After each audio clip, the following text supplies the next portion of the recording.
Cuando hablamos del sistema músculo-esquelético, vamos a ver muchas partes de nuestro cuerpo.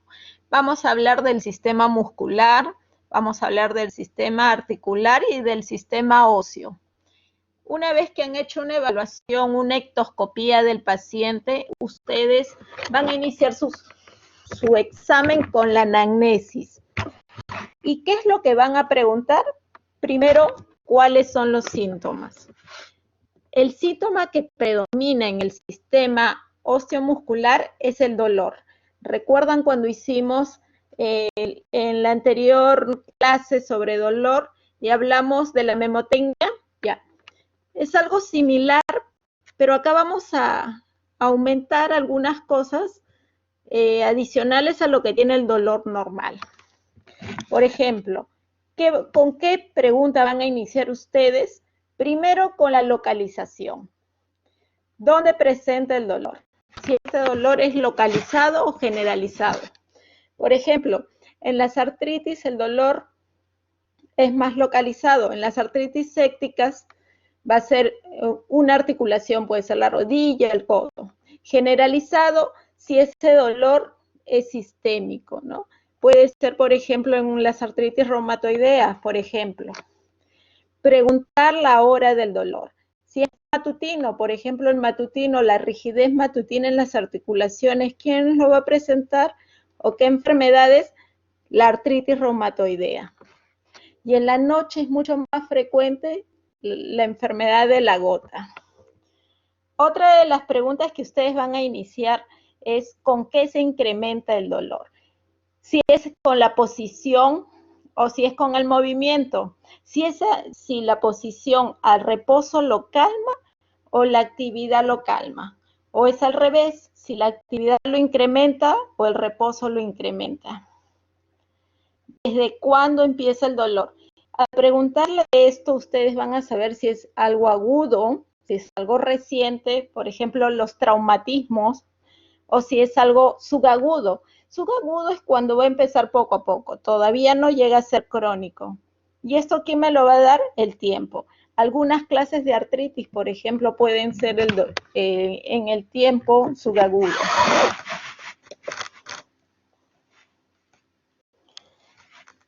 Acá es importante que ustedes pregunten en qué circunstancias aparece el dolor. Por ejemplo, en esa diapositiva, lo que he tratado de plasmarle es saber si hay algún desencadenante. Por ejemplo, el estrés. La artritis gotosa puede ser una enfermedad que lo vamos a tener durante algún tiempo, pero va a calmarse. Ojo, estas enfermedades no se curan, solo calman momentáneamente, pero hay algo que nuevamente los va a reactivar. Por ejemplo, solo para ejemplo, la artritis gotosa. Preguntar si ha estado en un estado de estrés, alguna cirugía, algún desencadenante, infartos o algún medicamento. El alcohol es otra de los factores que lo desencadena. En la artritis séptica, preguntar historia de drogadicción, por ejemplo. El uso de corticoides. Es importante preguntar en algunas enfermedades como por ejemplo las necrosis. Y las artritis reactivas, por ejemplo, o la fiebre reumática, preguntar como antecedentes si anteriormente sufría de dolores de garganta, que es muy frecuente en la faringitis. Las diarreas, que son parte o parte del cuadro de las artritis enteropáticas, ¿no? Otra de las preguntas que ustedes deben hacerle al paciente, ¿cómo es el dolor? Si el dolor es agudo, el dolor superficial, el paciente les va a decir, ¿sabe qué, doctor? Yo siento que el dolor me punza, me quema. Es un dolor superficial. En cambio, cuando les dice, es un dolor que yo lo siento por dentro, que no lo saben localizar o que no saben interpretar el dolor, ese es un dolor más profundo. La intensidad del dolor, siempre evalúenlo con la escala, con las escalas que le di anteriormente en la clase. Pregúntenle del 1 al 10, por ejemplo, o colóquenle las caritas para que sepan cuál es la intensidad de ese dolor. Y ojo, acá a diferencia de las memotecnias anteriores, dentro de las manifestaciones van a haber manifestaciones generales. Por ejemplo, la fiebre puede acompañar a la artritis séptica, a la artritis reumatoidea, sudoración y escalofríos que viene parte de los síntomas. Y preguntar siempre o observar al paciente si el paciente tiene otros compromisos, como por ejemplo es muy frecuente el compromiso de piel y faneras. Los pacientes que tienen lupus eritematoso, que es una enfermedad que ya verán en el segmento de reumatología, se caracterizan porque les hace un rash malar. Las lesiones queratoides, por ejemplo, las artritis psoriáticas, ¿recuerdan las lesiones en placa que les mostré?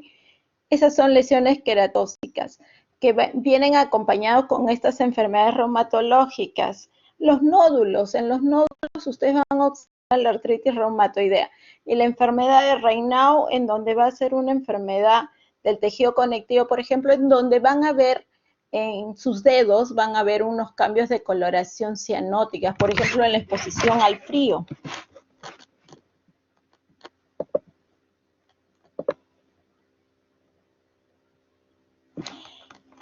Pregunten cómo evoluciona el dolor, pero pregunten desde que inició. Por ejemplo, si Pepito inició el dolor hace un mes, ¿cómo está el dolor ahora? ¿Para qué? Para que ustedes vean si ese dolor es limitado. Cuando les digo limitado es que solamente es a una cierta zona o que siempre se presenta en el mismo lado. Por ejemplo, la gota. Si el dolor es aditivo, o sea, si se adicionan otros síntomas o este dolor se va incrementando en los casos de artritis reumatoidea, o si es migratorio, o sea, si se va a otras zonas también. Es muy frecuente en los casos de sinovitis. Sinovitis es una membrana que cubre alrededor de las articulaciones y se van a inflamar. O si el dolor es recurrente, se le llama palindrómico, ¿por qué? Porque es un dolor que va a ir y va a venir, va a ir y va a venir. Es muy frecuente en las artritis reumatoideas. Recuerden que estas enfermedades no tienen cura, tan solo van a calmar, van a calmar momentáneamente y luego se reactivan por muchos factores. Cuando ya saben su enfermedad o es una enfermedad conocida, igual hagan esta pregunta.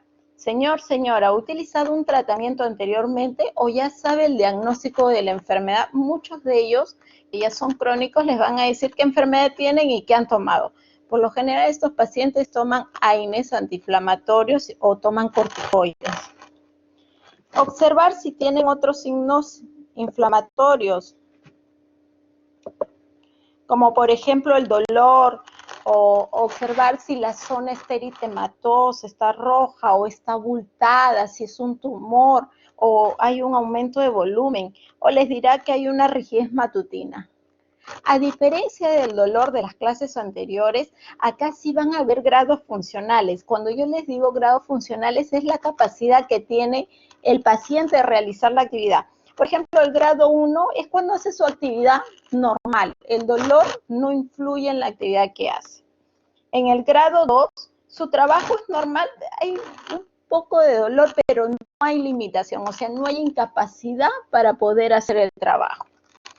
En el 3, realiza solo una parte de su trabajo, no lo realiza completo. Y en el grado 4 está incapaz para poder realizar sus actividades diarias.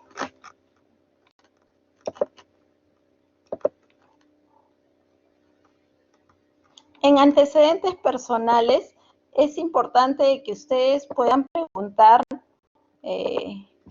por ejemplo, el tipo si ha presentado adicionalmente alguna enfermedad. Por ejemplo, hay pacientes que tienen contactos previos, ¿no?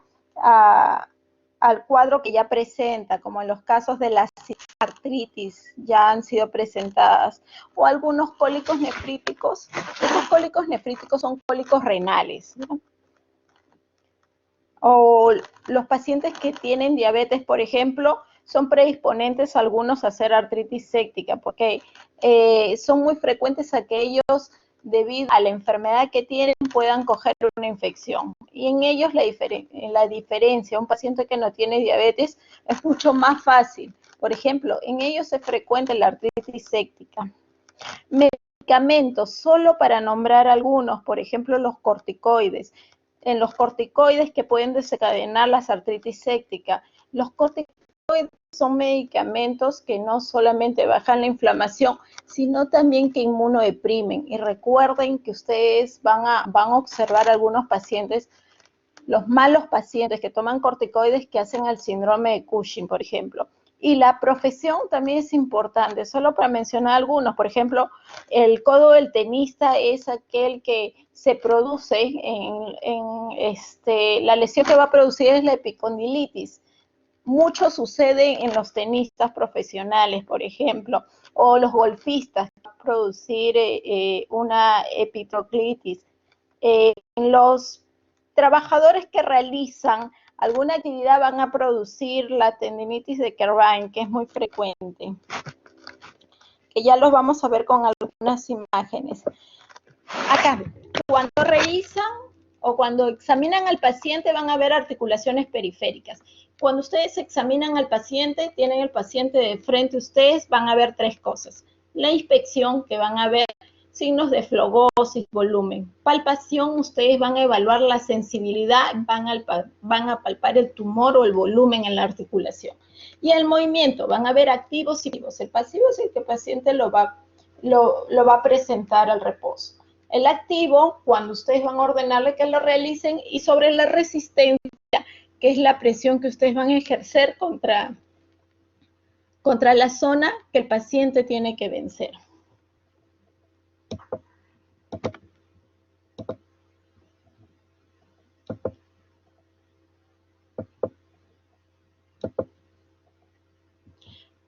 Vamos a ver en el número de articulaciones, mono, lo que estábamos hablando en la mañana, monoarticular, una articulación, oligoarticular, todo y mayor de 4. El tipo de compromiso sí es simétrico, si es igual en una zona e igual en la otra, si es igual en mi muñeca derecha que en mi muñeca izquierda. El tipo de articulación afectada, las grandes y las pequeñas. Las grandes, las rodillas, los codos, y las pequeñas, las metacarpofalángicas y las falanges, que es la que tenemos en las manos, y las metatársicas, que es la que tenemos en los dedos de los pies.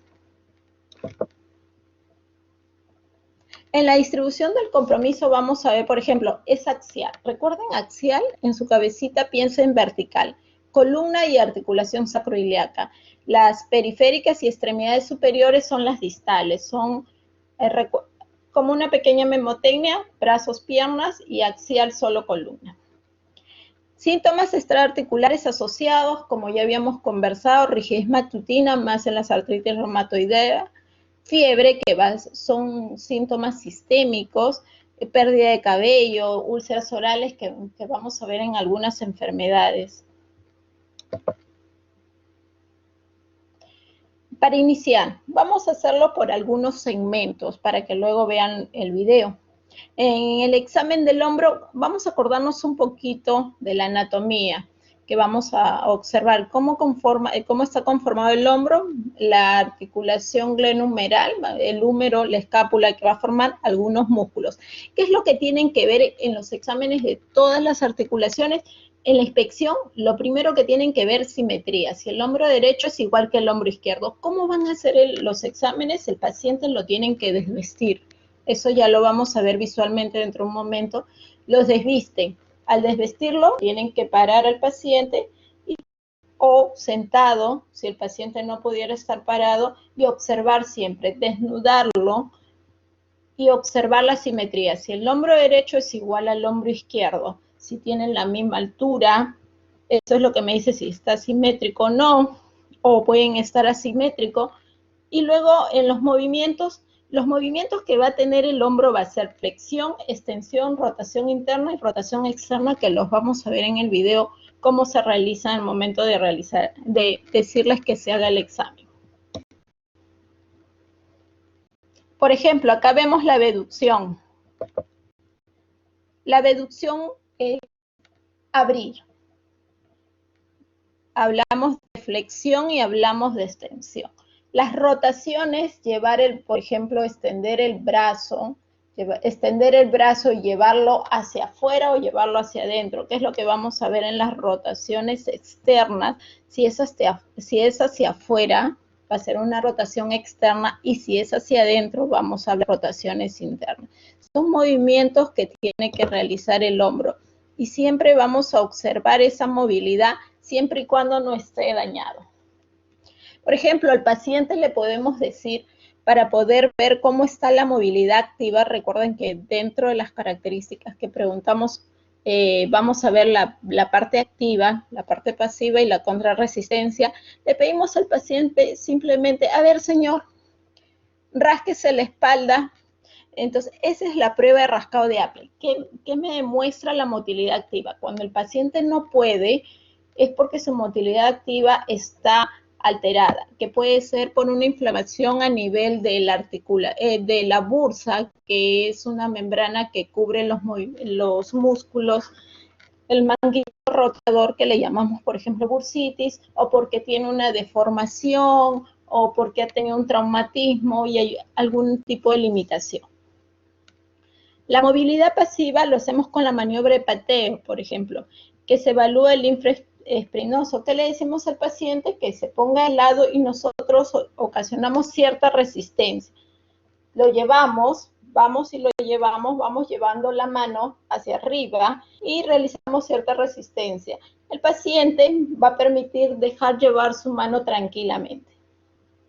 En la prueba de Gerber, llevamos la mano hacia la parte de atrás, vamos a evaluar uno de los músculos, que es el subescapular. Y en la prueba de Hove, nosotros llevamos la mano y lo que hacemos es llevarlo hacia afuera. De nuestro plano vertical, nuestra manito, cogemos la muñeca del paciente y la llevamos nosotros mismos hacia afuera.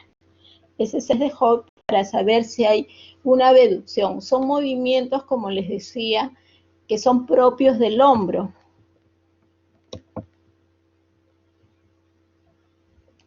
En los puntos dolorosos del hombro, nosotros, como ya les comentaba, los hombros tienen que estar desvestidos. Vemos la simetría. Y vamos a tocar estos puntos dolorosos que son a nivel del hombro.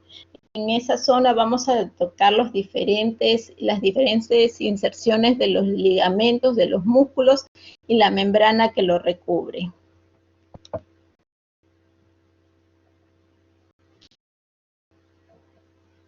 Vamos a ver también el codo. ¿Qué vamos a ver en el codo? Recuerden que en todos lo primero que vamos a inspeccionar es la simetría. Pero el codo está formado por el olecrano, que es el epicóndilo, que está entre el epicóndilo lateral. ¿Y qué es lo que vamos a observar exclusivamente en el codo? En la inspección nosotros vamos a ver primero simetría. Vamos a ver si hay algún tipo de deformación. Vamos a ver si hay algún tipo de tumoración o aumento de volumen en la zona, que es por el cual el paciente acude a observarlos.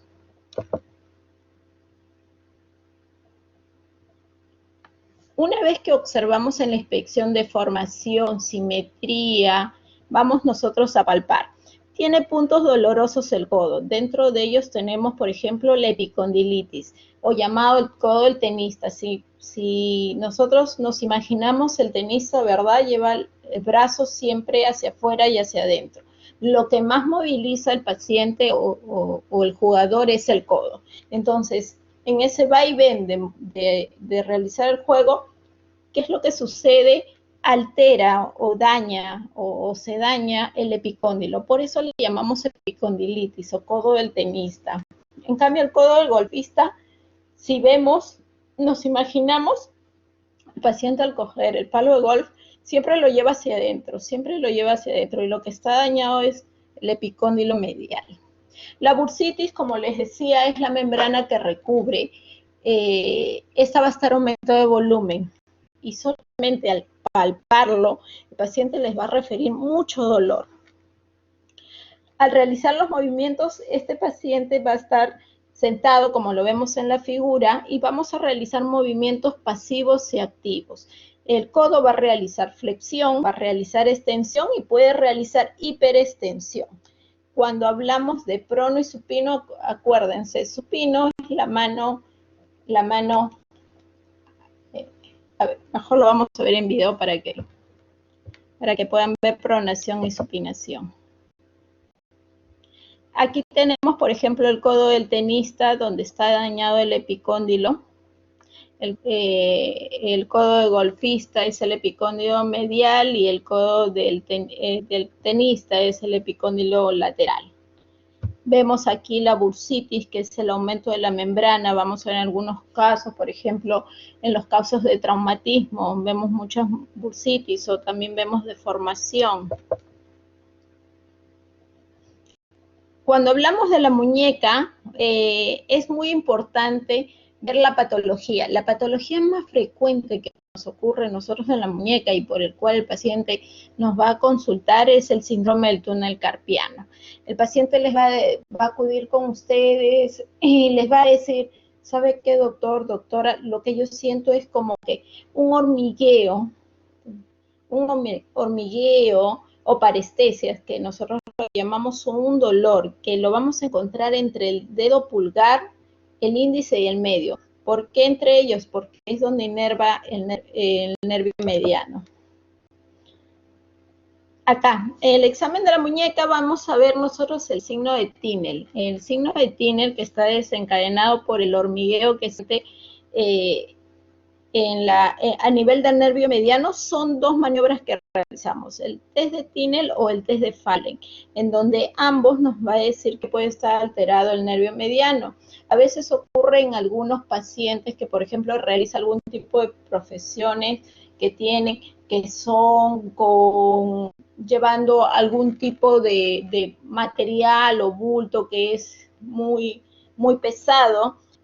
Por lo general ellos vienen, algunos que trabajan con las manos, algunas costureras, por ejemplo, vienen, es muy frecuente el síndrome del túnel carpiano. Entonces, ustedes haciendo estas dos maniobras, en el test de Tinel ustedes van a percutir el nervio mediano y en el de Fallen van a decirle que adopten esta posición, van a juntar las muñecas por unos 30 segundos. Entonces el paciente le va a decir, doctor, siento un hormigueo y siento dolor a nivel de estos tres dedos.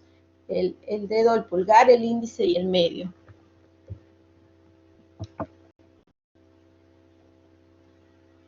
Dentro de la mano al inspeccionar, recuerden que siempre van a inspeccionar si hay simetría. Vamos a ver, por ejemplo, diferentes tipos de lesiones que puedan ocurrir a nivel de la mano. Por ejemplo, vamos a ver en las falanges distales y en las falanges proximales. Así, por ejemplo, en esta diapositiva vamos a ver los nódulos de Heberden, que son estos que son los distales, y estos los de Bouchard. En los de Heberden vamos a ver mucho a nivel de las artritis reumatoidea y los de Bouchard vamos a ver en algunos casos de las artrosis.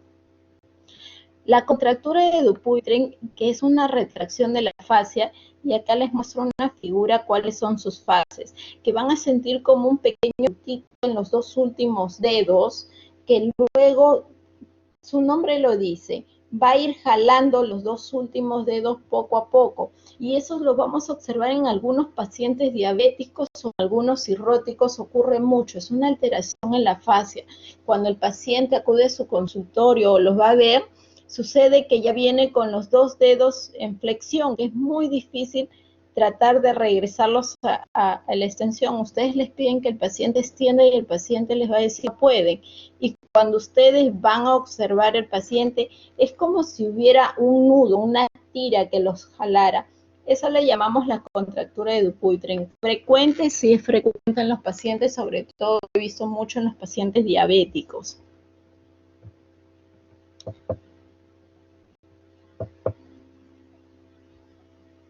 En el examen de la cadera, igual. ¿Qué vamos a ver en la cadera? Vamos a ver, en la inspección vamos a ver simetría.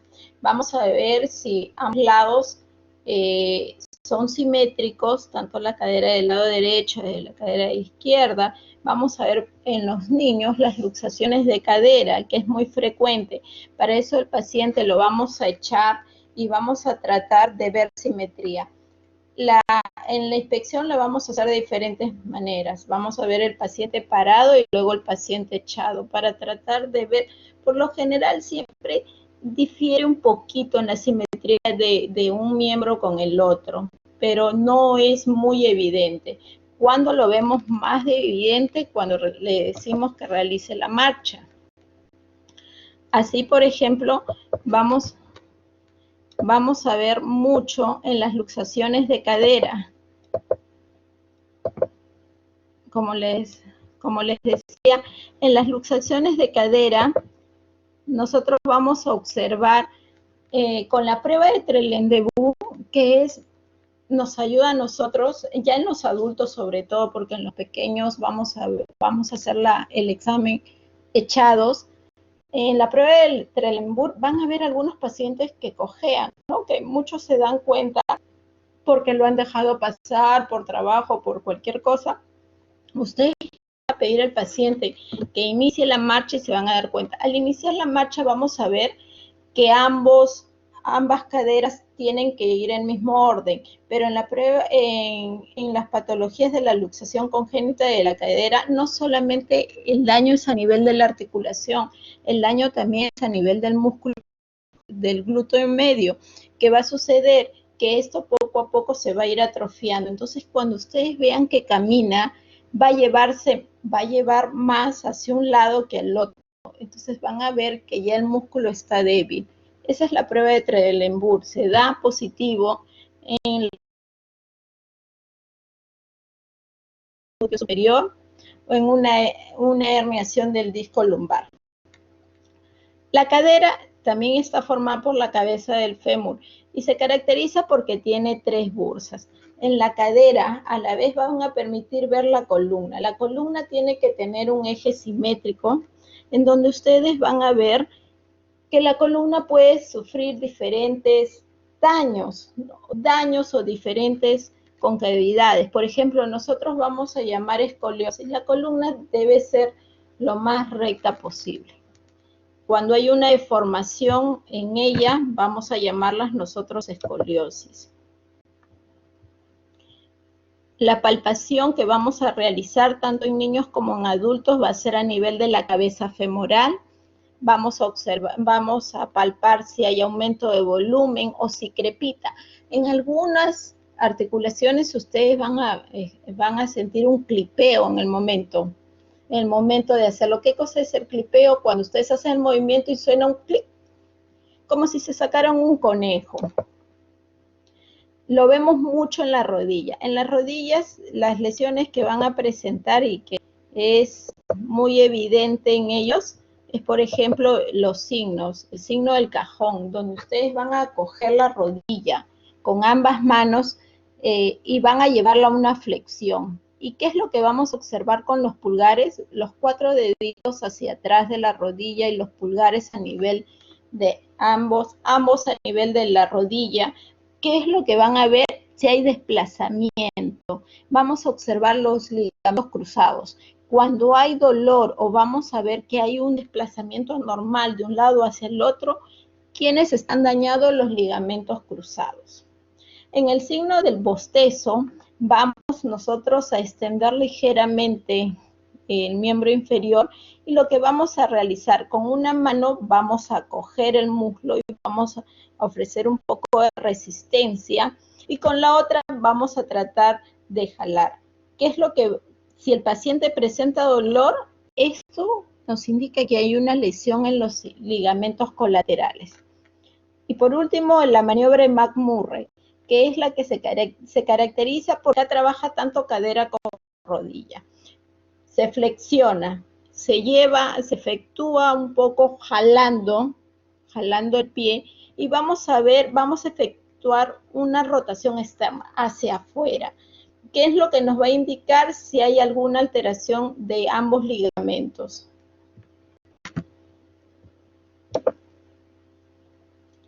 Bueno, en el pie vamos a ver diferentes partes del pie.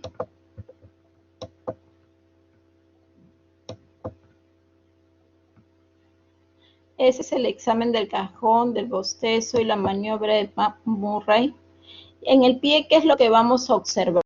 Vamos a observar deformaciones. Vamos a observar los pies equinovaro, los pies equinovalgo. Vamos a ver, por ejemplo, aquí Vamos a ver los famosos gangliones, que no es más que una pequeña tumoración muy parecida a un nódulo que se va a realizar a nivel de las articulaciones. La gota es la acumulación de sustancias, hidratos amorfos que van a dar la contextura. Es una consistencia semiblanda, no totalmente dura. Ya los tofos gotosos son un poco más duros. En la palpación van a ver cómo está la piel, si está caliente, si está flogótica, si hay dolor a nivel de articulaciones entre articulación y articulación, van a ver los metatarsos falángicos, si hay dolor o no hay dolor. Para que me puedan entender un poquito mejor, vamos a ver la guía audiovisual desde la anamnesis.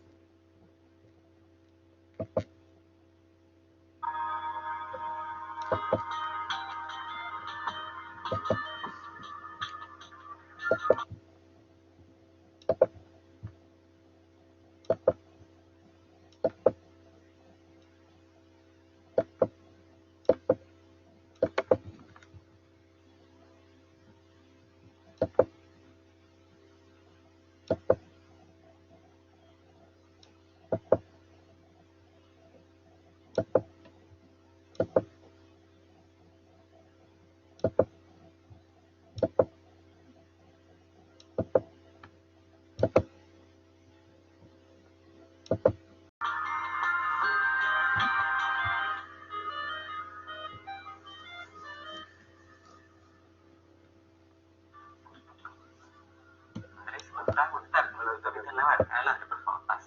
Permiso.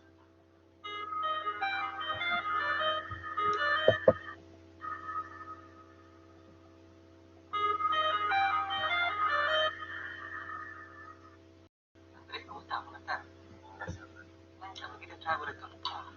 Bueno, vengo porque tuve un dolor en el codo de hace como 2 semanas. El motivo de consulta en más del 90% de los casos es el dolor.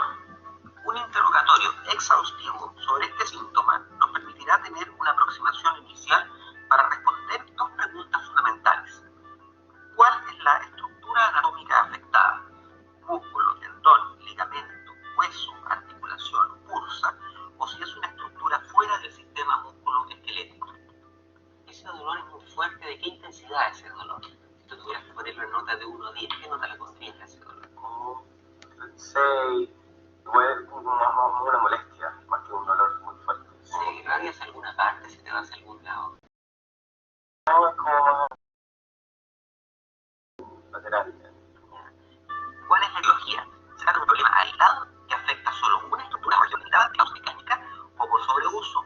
¿O se trata de una manifestación en el sistema musculoesquelético de un padecimiento inflamatorio, neoplásico o metabólico que puede afectar múltiples sistemas, además del aparato locomotor? Para ello, debemos incluir preguntas como presencia de baja de peso, fiebre, compromiso del estado general, compromiso de otros sistemas. ¿Has sentido molestia en otras articulaciones además? Por ejemplo, en el otro codo, en las manos, en las muñecas, o es solo en esa zona? No, solamente en esa zona. ¿Ninguna otra cosa importante que hayas tenido en este momento, como por ejemplo fiebre, transpiración, baja de peso, nada importante? No. Ya, o sea, una molestia muy localizada en la zona del codo. El examen físico se construye sobre la hipótesis que hemos formulado con la anamnesis y sirve para confirmarla o refutarla.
de lleno en la demostración del examen físico del sistema musculoesquelético, es importante repasar algunas definiciones que derivan de la anatomía. Posición anatómica.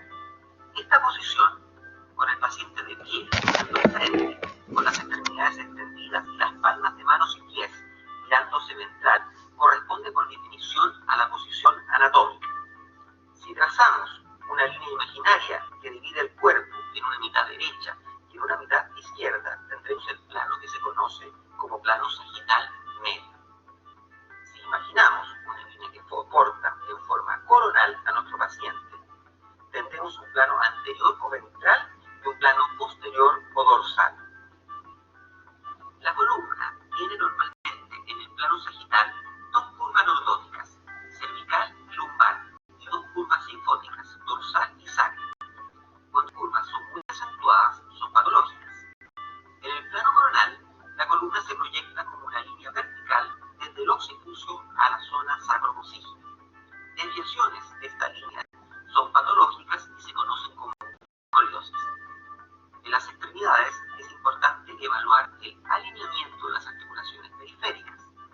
Hablamos de valgo cuando el extremo distal de una articulación se aleja de la línea media, y de varo cuando el extremo distal de una articulación se acerca a la línea media.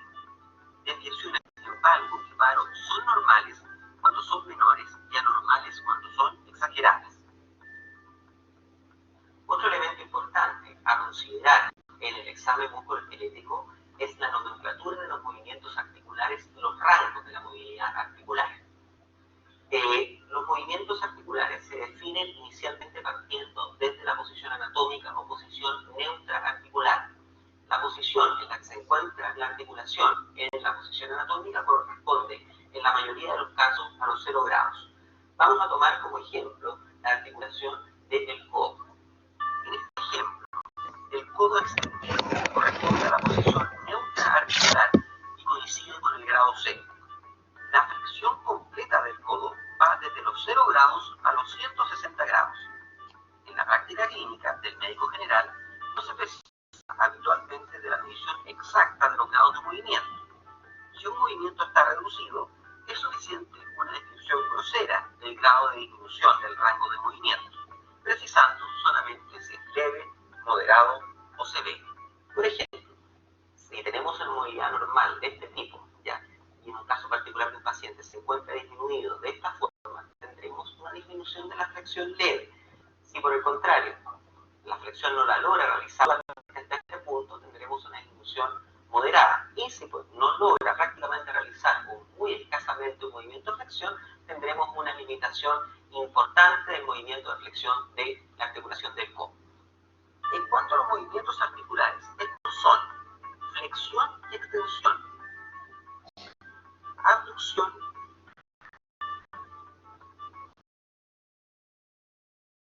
y aducción, rotación interna y rotación externa, pronación y supinación, dorsiflexión y flexión plantar, y por último, inversión y eversión. La confusión anatómica de cada articulación da cuenta de la cantidad de movimiento que puede realizar una determinada articulación. Así, por ejemplo, la articulación glenohumeral, que es una articulación de tipo esférica, permite movimientos de abducción, aducción, rotación interna y externa, flexión y extensión. La rodilla, por otro lado, es una articulación con conformación de tipo bisagra. Tiene básicamente solo movimientos de flexión y extensión.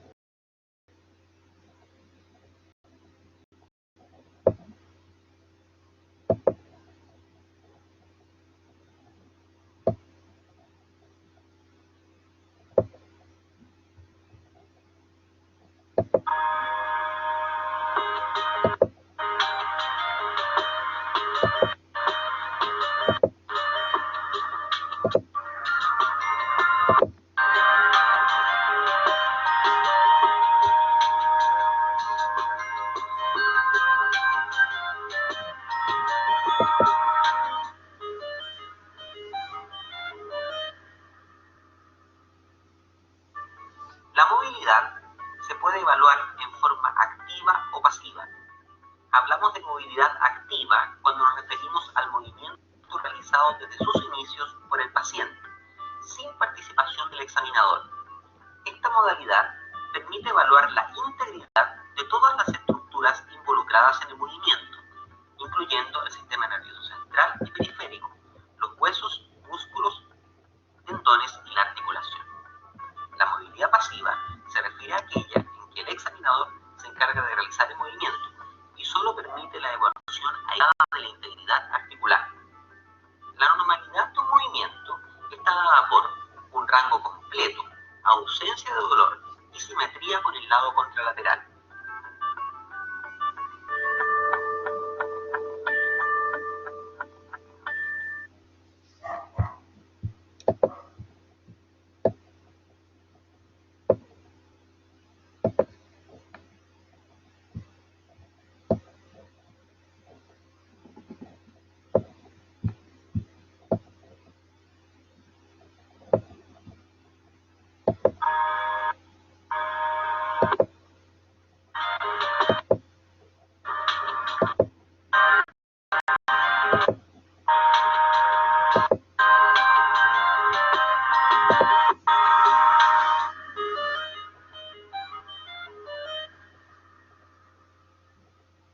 La palpación pone de manifiesto aspectos patológicos del examen, al agregar la posibilidad de palpar crépitos durante el movimiento, aumento de volumen que no han sido detectados durante la inspección, aumentos de temperatura y detectar dolor a la palpación de alguna estructura.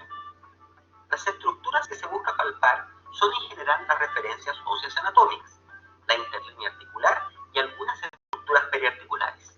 Pondremos como ejemplo el codo. En el caso de la articulación del codo, tenemos varias prominencias óseas evidentes, un epicóndilo lateral, un epicóndilo medial y la epitropia. Cada una de ellas es posible palparlas, ¿ya? Además de la evaluación de la movilidad que vimos recientemente.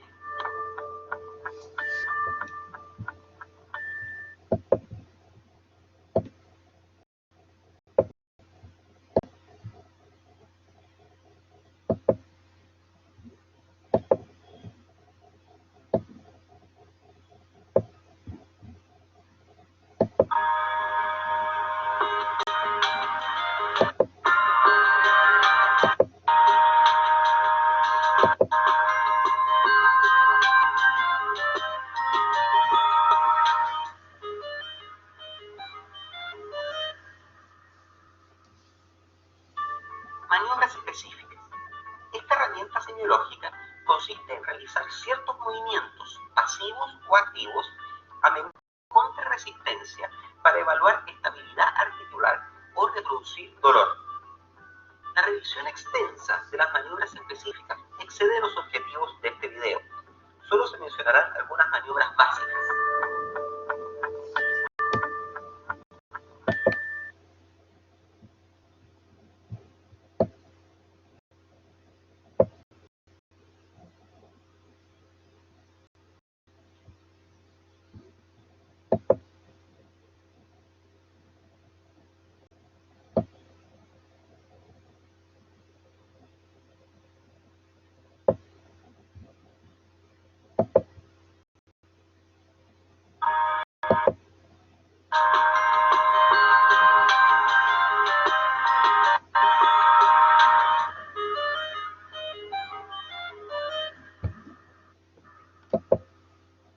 Al iniciar la enseñanza práctica del examen del sistema musculoesquelético, es importante destacar la necesidad de realizar un examen sistemático. Ello significa realizar un examen que sigue un orden lógico y que se repite siempre en ese mismo orden. El entrenamiento de este examen sistemático por parte del estudiante es importante, pues desarrolla el hábito que permite finalmente, en pocos minutos, realizar un examen básico completo de las estructuras del sistema musculoesquelético. El orden del examen recomendado es el siguiente. Realizamos primero una inspección general, luego evaluamos la marcha.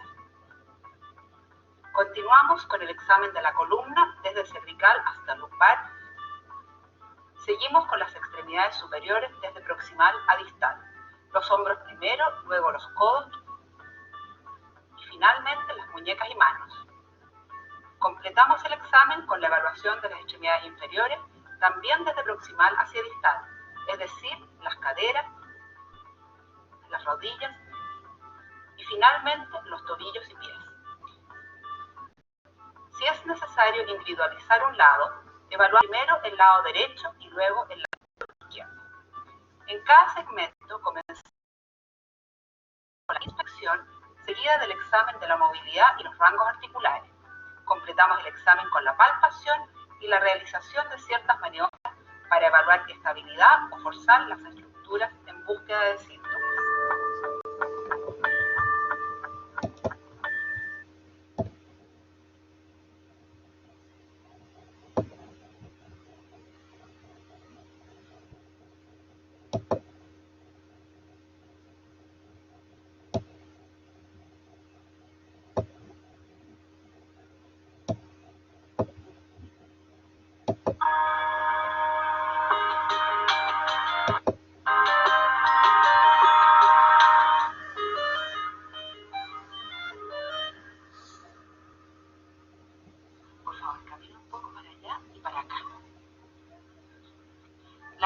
Es una función compleja que integra múltiples sistemas, especialmente el sistema nervioso central y el sistema musculoesquelético. Desde el punto de vista del sistema musculoesquelético, interesa observar el ritmo de la marcha, el braceo, la simetría y la ausencia de cojera. La marcha consta de dos fases: la fase postural, en que el pie se encuentra en contacto con el suelo, y la fase de oscilación, en que el pie avanza. Durante la fase postural se pisa primero con el talón, luego se apoya todo el pie. Finalmente se despega con la zona metatarsiana y los sortejos. Durante la fase de oscilación, el pie está dorsiflectado en el aire, siguiendo los movimientos que le imprimen la flexión de la rodilla y cadera para avanzar. Luego solicitamos al paciente que camine en punta de pies. En los talones, salte con los dos pies juntos, en uno solo y en el otro. Esta maniobra nos permite detectar pequeñas asimetrías de una extremidad con respecto a la otra, al igual que la presencia de dolor que a veces solo se hace evidente en estas circunstancias.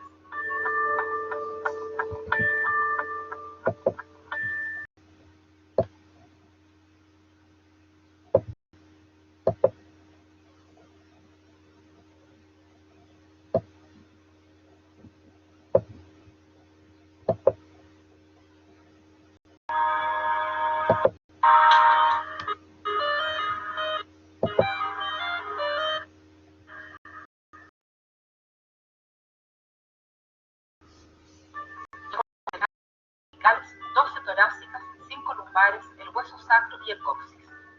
Por anterior, los cuerpos vertebrales se articulan entre sí a través de los discos intervertebrales. Los elementos posteriores de las vértebras se articulan a través de las articulaciones interapofisiales. La estabilidad de la columna está dada por un extenso y variado aparato ligamentoso y por músculos intrínsecos y los músculos de la pared abdominal en la zona lumbar. Inspeccionamos primero la columna. Observamos la simetría de la cabeza y del cuello.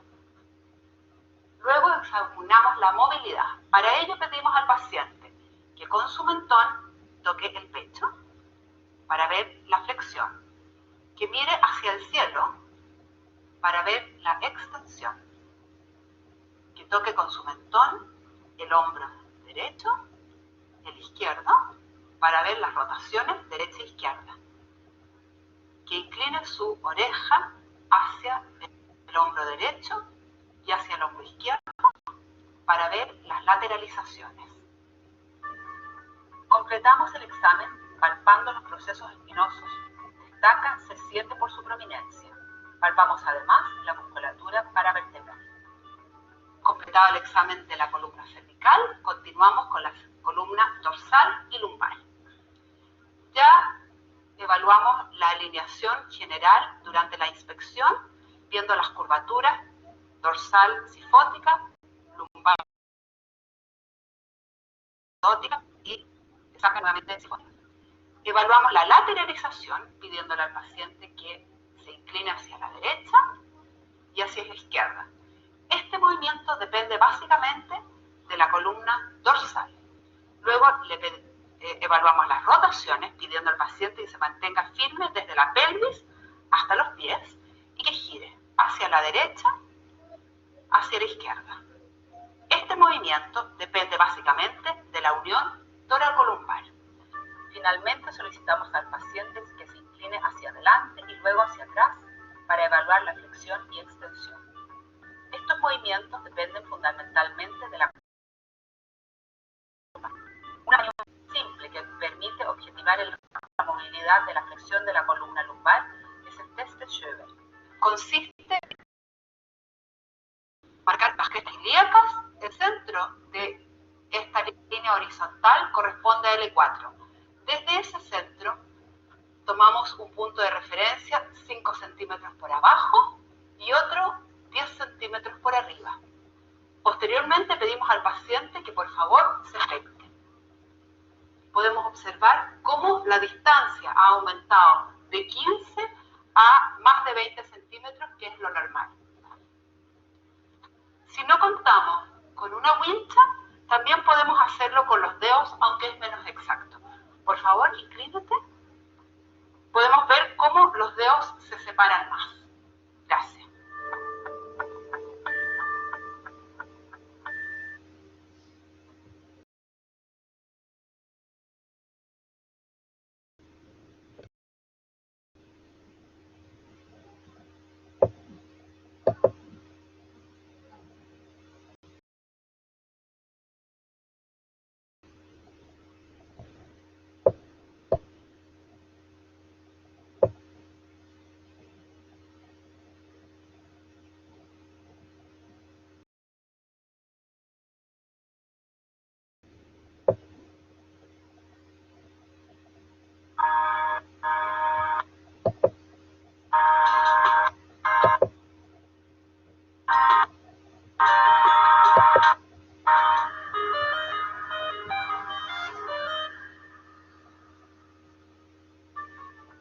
El hombro está compuesto por las articulaciones esternoclavicular, acromioclavicular, glenohumeral y el deslizamiento de la escápula,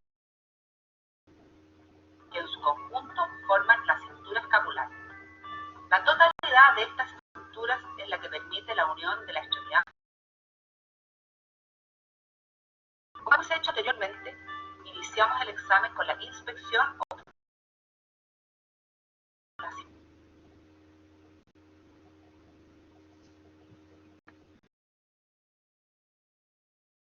y apariencia general de la cintura escapular.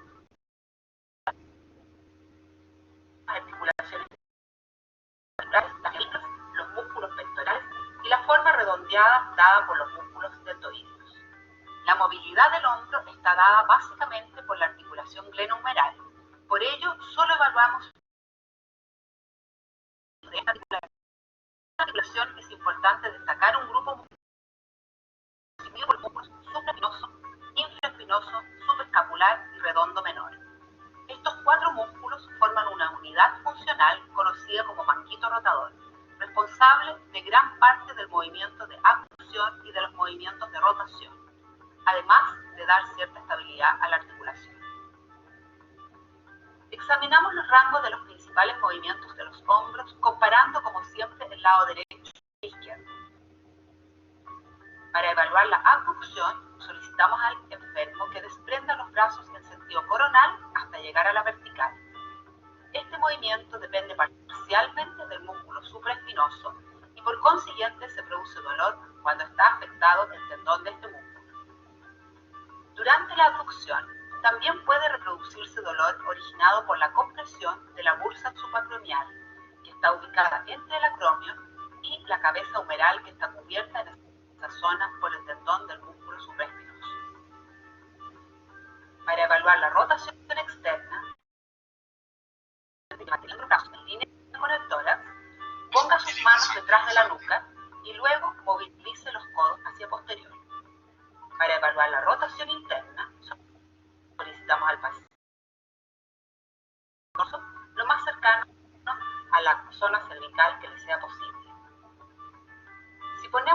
mano en el hombro mientras el paciente ejecuta estos movimientos, podemos palpar crépitos, dados por alteraciones palpando el tendón de la porción larga del bíceps que se palpa fácilmente en la cara anterior del hombro como un cordón que rueda bajo la zona subacromial.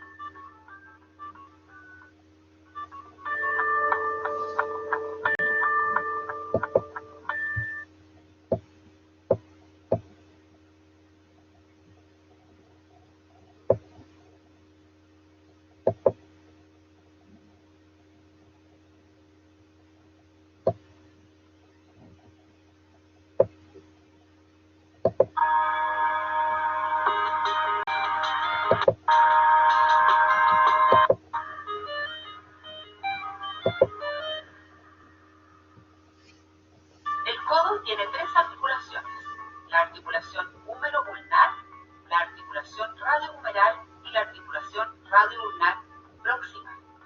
Las tres comparten una cavidad articular. Las dos primeras permiten al codo los movimientos de flexión y extensión, mientras la articulación radioulnar da cuenta de la pronación y supinación.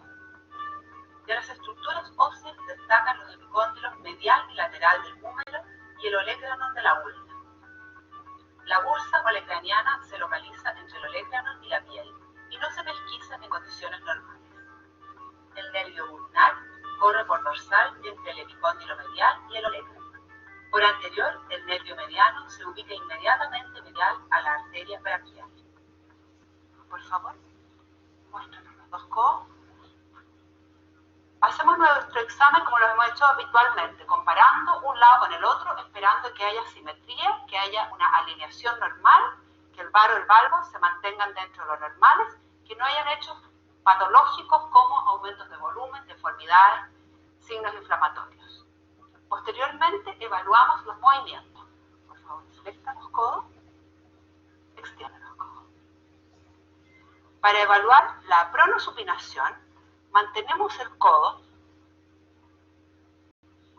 en 90 grados y posteriormente tomamos la mano del paciente y giramos para ver la supinación y para ver la pronación en forma pasiva. Aprovechamos esta postura para tocar el epicóndilo lateral, el epicóndilo medial y el olecranon de la ulna.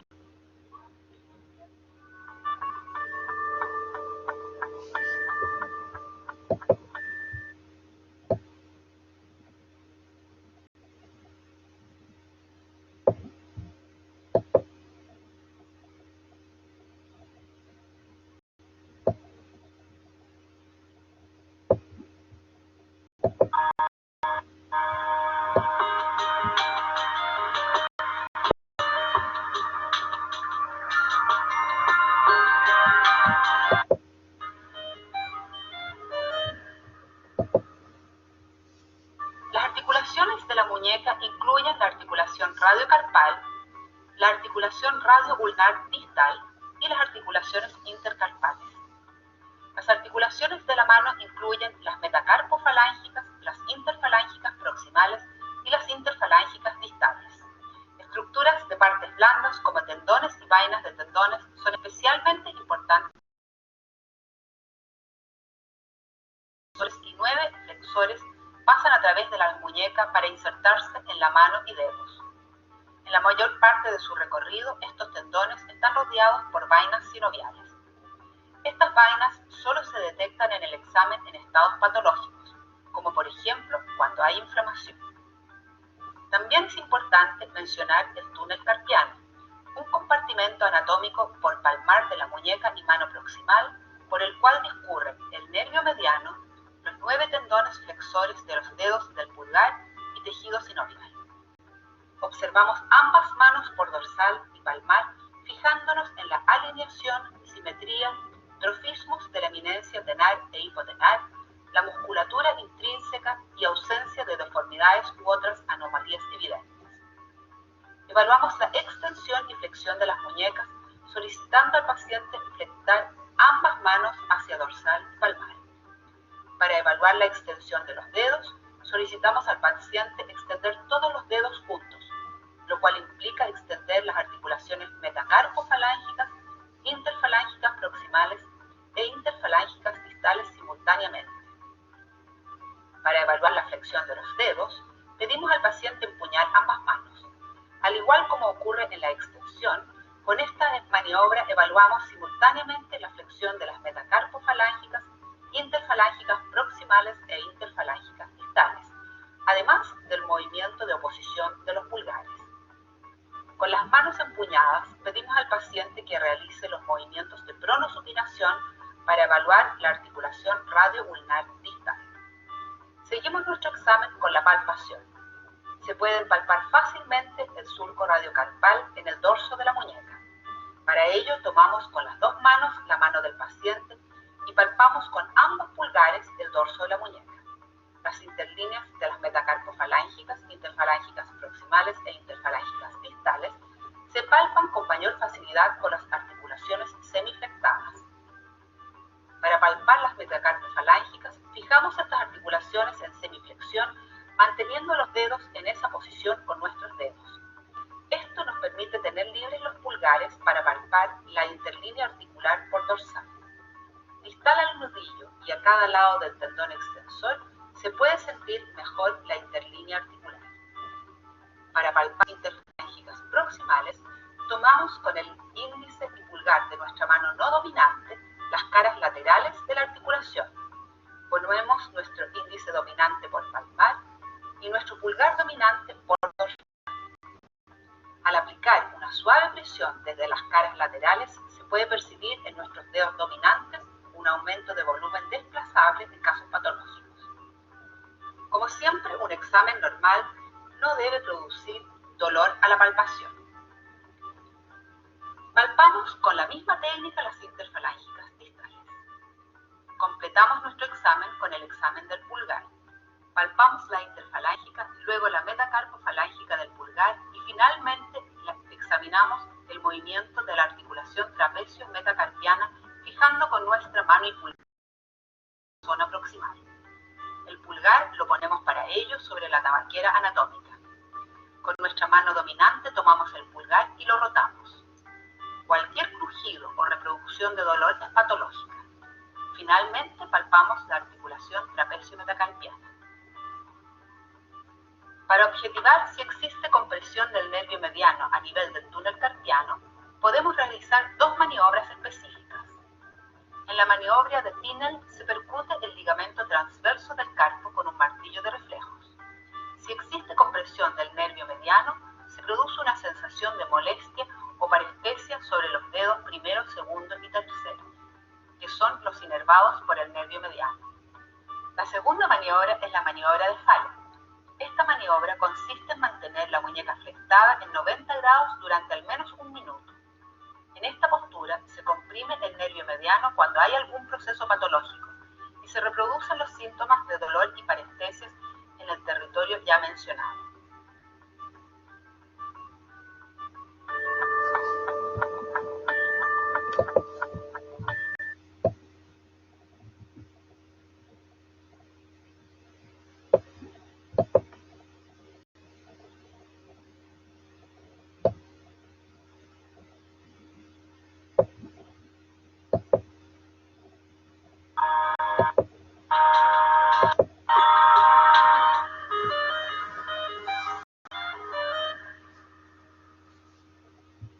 Continuamos con el examen de las extremidades inferiores. Para ello, evaluamos al paciente en decúbito dorsal. Empezamos por las caderas. La articulación de la cadera se caracteriza por su fuerza, estabilidad y movilidad. Su conformación anatómica es de tipo esferoide. En esta articulación confluyen la cavidad acetabular del hueso ilíaco y la cabeza del fémur. La cadera está rodeada por una fuerte y densa cápsula articular reforzada por tres ligamentos: el ligamento iliofemoral, pubofemoral e isquiofemoral. Iniciamos nuestra evaluación con la inspección. Observamos, como siempre, la simetría de las caderas, el trofismo de la musculatura y la ausencia de anomalías evidentes. Luego evaluamos la movilidad.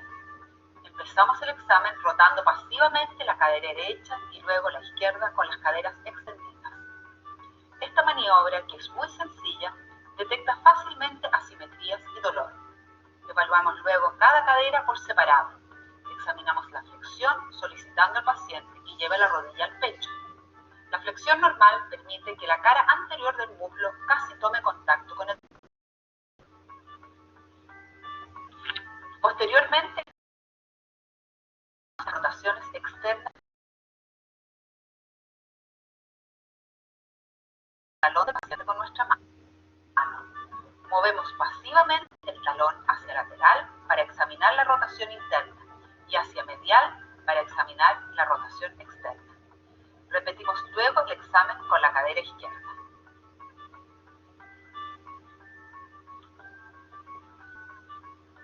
Durante la palpación identificamos los trocánteres. Para ello tocamos las espinas ilíacas anterosuperiores con los pulgares y dirigimos los demás dedos hacia posterior, los que estarán entonces localizados sobre la zona correspondiente a los trocánteres.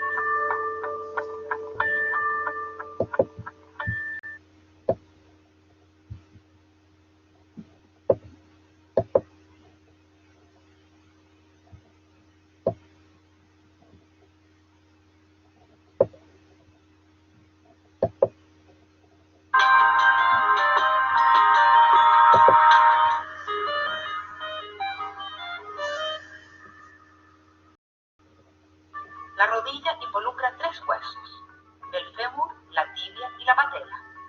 El compartimento tibio-femoral está formado por las curvas convexas de los cóndilos lateral y medial del fémur que articulan con los platillos cóncavos de la tibia. Entre estas estructuras se ubican los meniscos interno y externo. Los meniscos son discos fibrocartilaginosos de forma semilunar que cubren parte de los platillos tibiales y cuya función es amortiguar la carga. La patela se ubica en la parte anterior de la rodilla, incluida entre el tendón del cuádriceps y el ligamento patelar. Dos grupos de ligamentos participan en la estabilidad de la rodilla: los ligamentos colaterales, medial y lateral, y los ligamentos cruzados, anterior y posterior. Los ligamentos colaterales estabilizan la rodilla en el plano coronal, los ligamentos cruzados estabilizan la rodilla en el plano sagital.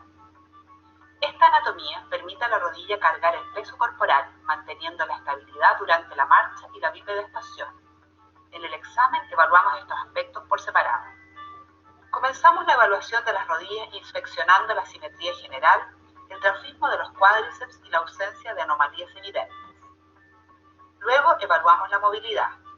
Para examinar la movilidad pedimos al paciente que flexione la rodilla. La flexión normal es indolora y permite el contacto de la porción posterior de la pierna con la cara posterior del muslo. Luego evaluamos la extensión, que debe ser completa, es decir, debe llegar a la posición de 0 grados. Después examinamos la movilidad de la rodilla izquierda.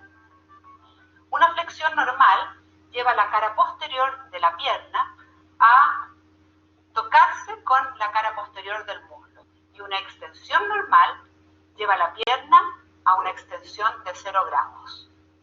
Posteriormente palpamos la rodilla en búsqueda de crépitos durante los movimientos de flexo-extensión.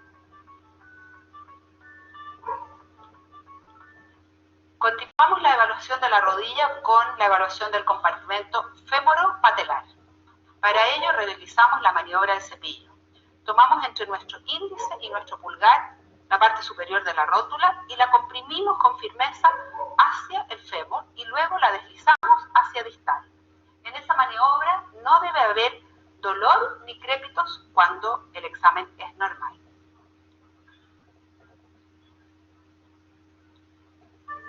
La presencia de derrame articular es patológica y se puede objetivar con dos signos: el signo del témpano, en el cual se fija la patela entre los dedos medios y pulgares, y con ambos dedos índices comprimimos con pulsos cortos la patela. La presencia de derrame se percibe como una sensación de rebote en los índices, como si la patela estuviera flotando. Este signo es útil especialmente cuando el derrame es de mayor cuantía. El otro signo es el signo de la ola. Es más útil en los derrames pequeños que no son detectables con el signo del témpano. Consiste en intentar deslizar el líquido intraarticular desde la zona medial distal hacia la zona suprapatelar con los dedos de la mano. Posteriormente, con los pulgares, comprimimos la zona debajo de la patela por el lado lateral. Cuando hay derrame, se produce un abombamiento transitorio en el sector medial. Para la rodilla izquierda, intentamos movilizar el líquido hacia la región suprapatelar con el pulgar y comprimimos con los dedos la zona subpatelar lateral, buscando el abombamiento por medial. La estabilidad de la rodilla la evaluamos con dos signos. Para evaluar los ligamentos colaterales usamos el signo del bostezo. Para evaluar los ligamentos cruzados usamos el signo del cajón. El signo del bostezo se realiza de la siguiente manera. Con la rodilla en flexión de 30 grados, fijamos la rodilla con una mano a nivel proximal y la otra mano la colocamos en la zona contraria del tobillo. Vale decir, si fijamos la rodilla por lateral, tomamos el tobillo por medial. Luego aplicamos fuerza buscando abrir la interlínea articular medial o lateral según sea el ligamento evaluado. Cuando existe inestabilidad, se produce una apertura de la línea articular femorotibial mayor de lo normal y puede haber asimetría con el lado contralateral o dolor.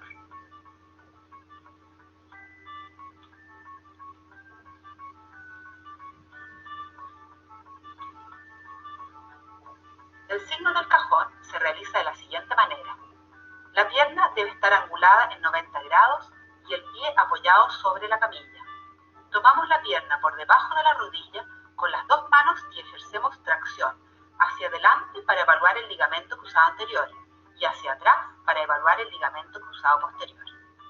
En condiciones normales, la tibia se mantiene estable, sin desplazarse hacia anterior ni posterior. La indemnidad de los meniscos se evalúa con el test de McMurray. Con la rodilla flectada, palpamos la zona de la interlínea articular medial o lateral según sea el menisco que queramos evaluar. Luego se toma con la otra mano el tobillo y se realiza pasivamente un movimiento de rotación y extensión de la rodilla. Rotación externa para evaluar el menisco externo. Rotación interna para evaluar el menisco interno. La aparición de dolor o la palpación de un chasquido durante esta maniobra es sugerente de una lesión meniscal.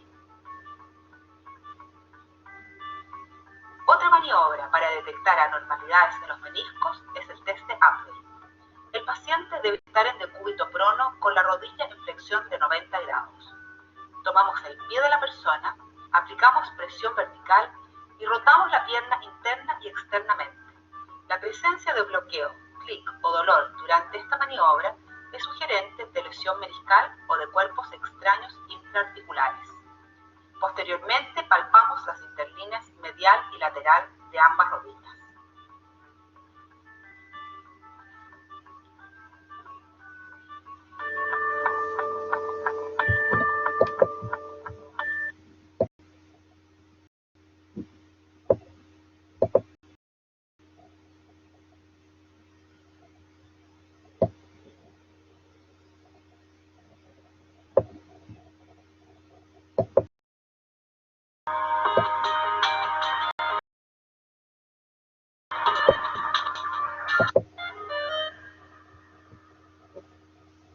El tobillo está compuesto por la unión entre la tibia, la fíbula y el talo o astrágalo. Se le conoce también como articulación tibio-astragalina. Distal al tobillo se ubica la articulación subastragalina o astrágalo calcáneo, que como su nombre indica, une el astrágalo con el calcáneo. En cuanto a las estructuras óseas, es importante reconocer los maléolos, los que corresponden a la prominencia ósea del extremo distal de la tibia por medial y de la fíbula por lateral. El talón está compuesto por el hueso calcáneo. Los ligamentos que van desde cada maléolo hasta el pie son por medial el ligamento deltoide y por lateral los ligamentos talofibular anterior, calcáneo fibular y talofibular posterior. Los puntos de apoyo del pie son el calcáneo, la cabeza del primer metatarsiano y la cabeza del quinto metatarsiano. Entre estos tres puntos se configuran los arcos del pie: longitudinal interno, longitudinal externo y anterior. habitual para examinar las articulaciones. Primero inspeccionamos los tobillos y los pies. Los observamos por dorsal, buscando la alineación, la falta de asimetrías, la falta de deformidades, anomalías evidentes o signos inflamatorios. Posteriormente, evaluamos los pies por plantar, en especial buscando si hay o no presencia de callosidades que pudieran dar cuenta de una mala pisada. Continuamos con el examen de la movilidad de los tobillos. Examinamos pasivamente la dorsiflexión y la flexión plantar del tobillo derecho, del tobillo izquierdo, para acompañar. Este movimiento depende de la articulación tibio-astragalina. La movilidad activa de esta articulación ya ha sido parcialmente examinada durante la marcha y al hacer saltar al paciente al inicio del examen. Para observar la inversión y la eversión también lo hacemos en forma pasiva. Fijamos el tobillo y tomamos el pie por dorsal realizando la inversión y la eversión.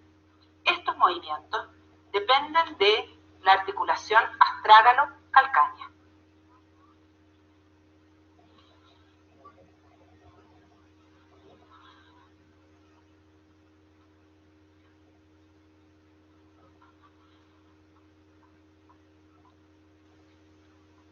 Como siempre, en un examen normal, la palpación debe ser indolora. Durante la palpación identificamos el tendón aquiliano, la inserción del tendón aquiliano en el calcáneo posterior y la inserción de la fascia plantar en la zona plantar del calcáneo.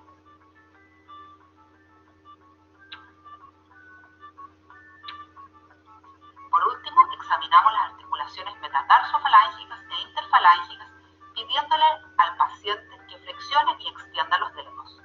Además, palpamos las articulaciones metatarsofalángicas y los